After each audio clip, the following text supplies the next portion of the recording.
Game 5 of these NBA Finals felt eerily familiar, like something we had already seen earlier in the series. But this time, it ended the way it probably should have the first time. Back in Game 1, Indiana coughed up 24 turnovers and somehow still managed to sneak out with a win, largely because Oklahoma City was not able to make them pay. But in Game 5, with the series tied and everything on the line, the Pacers were once again their own worst enemy, committing 22 turnovers. And while they somehow managed to hang on for much of the night, thanks large in part to a third quarter spark led by the relentless energy of TJ McConnell, giving the team 13 points in that term alone, it felt inevitable that something was going to have to give. Indiana looked poised to steal another improbable win early in that fourth quarter, making a push that had OKC momentarily rattled. But then, in a blink of an eye, everything unraveled. In the middle of Indiana's comeback attempt, there was a 4-possession stretch that changed everything. 4 straight turnovers that completely derailed Indiana's momentum. By the time there was just over 5 minutes left in the game, the Pacers went back down by 16 points, and it felt like they were toast. And that is because they were. Unlike Game 1, the Thunder did not let the Pacers get away this time. They punished every single mistake, turning Indiana's 22 giveaways into 32 points off turnovers. By far, Oklahoma City's largest offensive output of the entire finals. It was a ruthless display from the Thunder, and one that frankly felt long overdue. This wasn't just about capitalizing on turnovers. It was about seizing the moment in a game where they absolutely could not afford to lose. The Pacers, on the other hand, have now gone from nearly taking a commanding 3-1 series lead to dropping 2 straight games for the first time all postseason. That shift in momentum is absolutely massive. What was once a golden opportunity has now flipped into a 3-2 series deficit. And with Oklahoma City just 1 win away from a title, Indiana suddenly finds itself on the edge of elimination, staring down their steepest hill they've had to climb all year, as in fact, they haven't even trailed in a playoff series up until right now. To start Game 5, it was immediately clear that the Thunder had come out with a different level of organization and purpose on the offensive end. They stuck it out with their double big lineup, but this time, the way they ran their offense looked far more like the version we saw from this team all throughout the regular season, the one that finished with the 3rd best offensive rating in the NBA. A big part of that was how they were using Isaiah Hartenstein. Instead of forcing him into pick and rolls or just sticking him in the dunker spot and forgetting about him, they gave him the ball at the nail, right around the free throw line, letting him operate as more of a playmaker. It paid off immediately. In just his first stint on the floor, Hartenstein dished out 3 assists while also pulling down 2 massive offensive rebounds, helping Oklahoma City to dictate pace early in this game. The Thunder kept feeding him, and his connections with Jalen Williams early in this game in particular were really deadly. This offensive rhythm, along with their defense locking in also, sparked an 11-0 Thunder run early in that first quarter. A run that felt less like a momentum shift and more like a warning shot. Just like in Game 1, Indiana looked completely unprepared for the level of intensity that the Thunder brought on the defensive end. And that's been a reoccurring theme all playoffs long with the Thunder. Rick Carlisle has admitted that it's nearly impossible to simulate Oklahoma City's defensive intensity in practices. And if you're not ready for the moment once the ball tips, they'll come out and just bury you. And that's exactly what happened in Game 5. The Thunder were absolutely everywhere defensively, swarming passing lanes, pressuring incredibly high on every ball handler, and collapsing into the paint to force the deflections. While Indiana certainly had some unforced errors, the truth is the majority of their 22 turnovers were forced by Oklahoma City's absolutely relentless defense. The final numbers are jaw-dropping: 15 steals and 12 blocks, actually making the Thunder the first team in NBA Finals history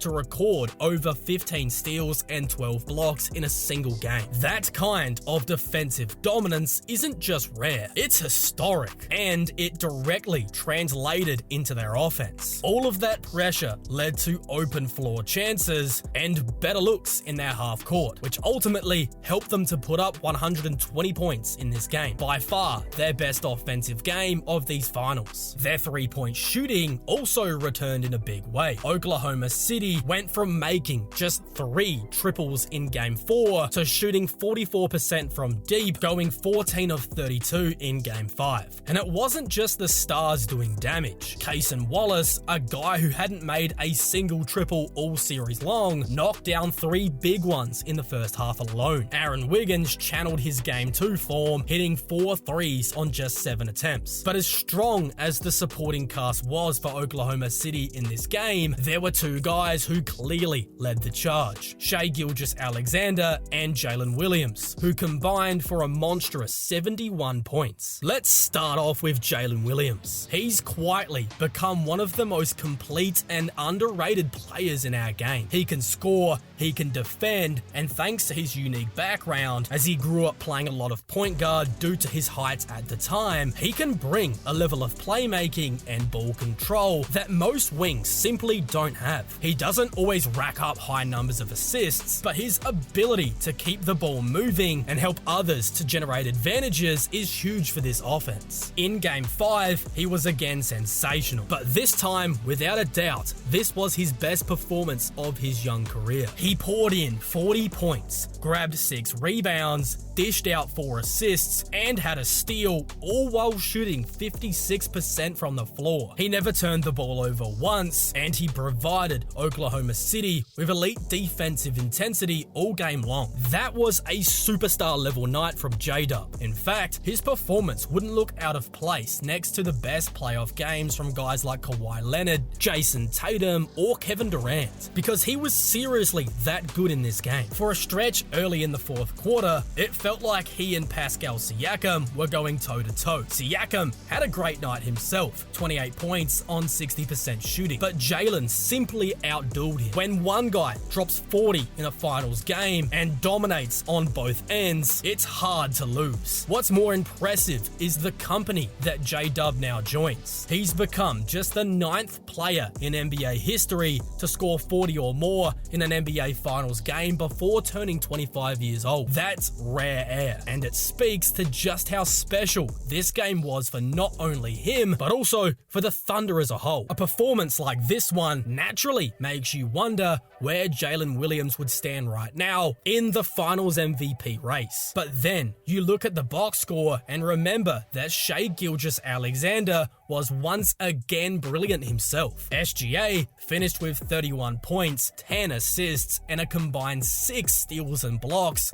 4 of which were blocks, on 42% shooting. That stat line isn't just impressive, it's also historic. Since 1974, Shai is now the only player to record a 30-point, 10-assist, 4-block game in the NBA Finals. He's now also joined an absurdly exclusive club, becoming just the 4th player in Finals history to post a 30-point, 10-assist, 2-steal, and 2-block game. The other names: LeBron James, Michael Jordan, and Jimmy Butler. That tells you everything you need to know about the kind of night that Shai just had. Now, yes, Indiana's defense did manage to force SGA into 3 turnovers, but the pressure he puts on your defense with all of the constant attention that he demands completely opens up the game for others to score. And in this game, that worked in Jalen's favor, who took advantage all night long, as he was simply unstoppable. The gravity that Shai creates is one of those intangible qualities that will never show up in the stat sheet, but it's felt every possession, because even when Shai isn't the one scoring, he's almost always the reason the Thunder are able to generate clean looks. Around them, it was another night where OKC's supporting cast was able to play their roles to near perfection. Lou Dort,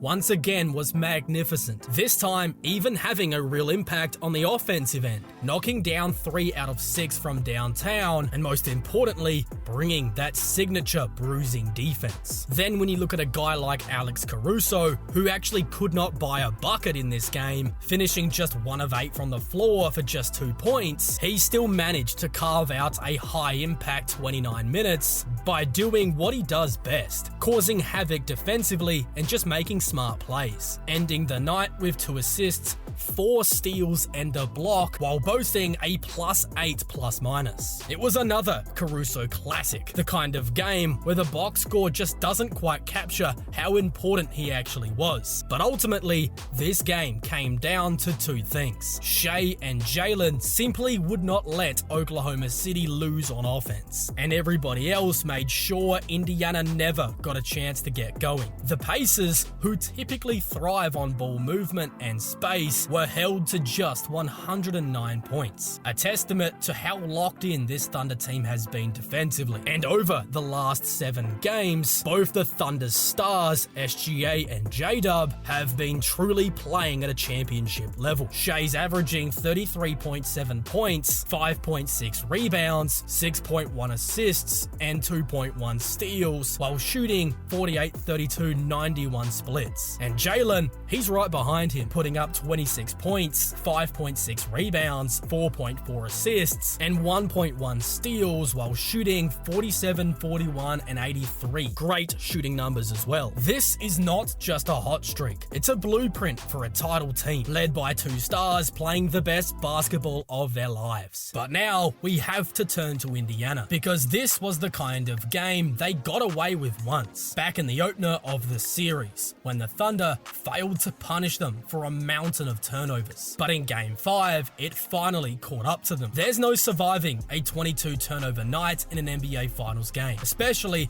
not against one of the best defensive teams we've ever seen, whose best attribute is scoring off turnovers. The Pacers finished with a turnover percentage of 23.5%, their second highest of the entire season, and the only game that they had a worse mark in was Game 1 of these finals. It's a pattern that cannot be ignored, and this time, OKC made them pay for it in a way that was simply impossible to surmount. And beyond the giveaways, Indiana's superstar did not show up. Tyrese Halliburton played 34 minutes, but did not make a single field goal, finishing with just 4 points. That's not just underwhelming, it's completely unsustainable in a finals environment. Of course, there's a bigger story emerging here. We have to learn more about the calf injury that he did sustain early in the game, which may have played a large role in his ineffectiveness. But even so, his presence or lack thereof it loomed large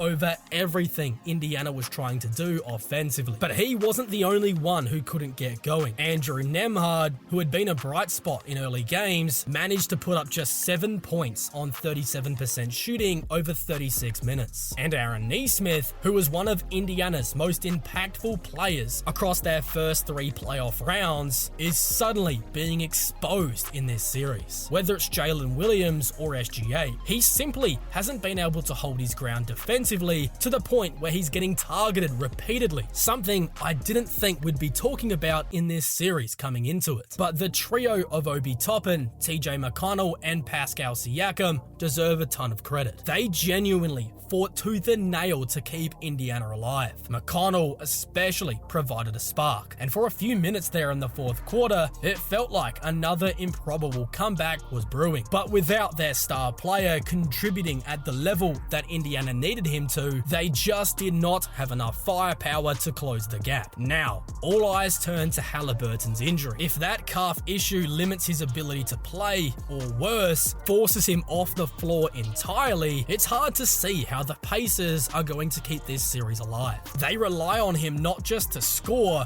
but to dictate the pace of the game, getting up the court quickly to get into their actions early, not allowing the Thunder defense to get set. And if he's unable to get the ball up quickly, finally, Indiana might just be preparing to watch the Thunder celebrate on their home floor in Game 6. But what do you guys think? Can the Pacers make one final comeback to have a fairy tale ending to their season? Or was Game 5 the final straw? Let me know your thoughts on this in the comments section below.